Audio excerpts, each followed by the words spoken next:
Jordan border. Congressman Smith, do you believe, firstly, that the president needs to get some form of congressional approval before he might take any action? And how would you vote anyway?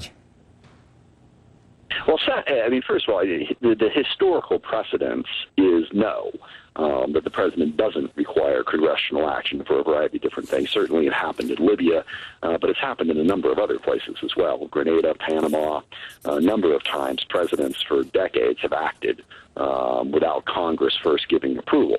Now, I mean, the Constitution's a little bit murky on the question. The War Powers Resolution is, as Congressman Riegel pointed out, says that, absent an imminent attack, they have to. But like I said, the historical precedent is they don't. Personally, I think it would be better if they did, if they got congressional approval. And in this particular case, I am still highly skeptical of how effective it's going to be to do a one-time strike on Syria.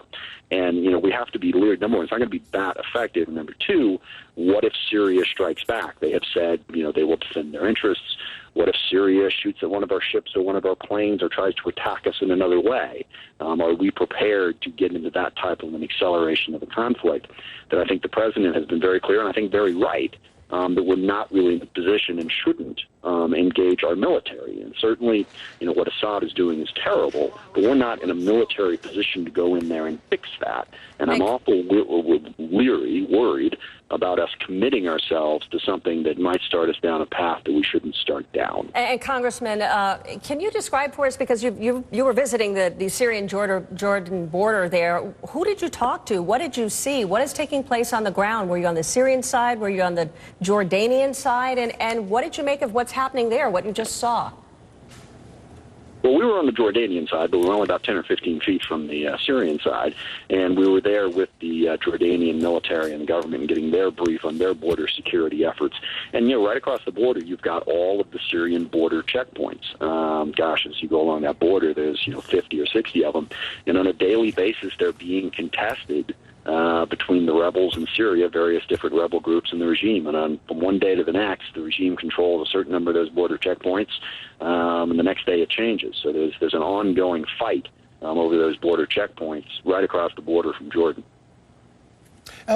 Congressman Riegel, just want to very quickly ask you, if I may, as we come to the end of our discussion here, if there was a vote, assuming for the purposes of this question, you are being invited now to have a vote, would you vote for some form of military action or giving the president the authority for some form of military action?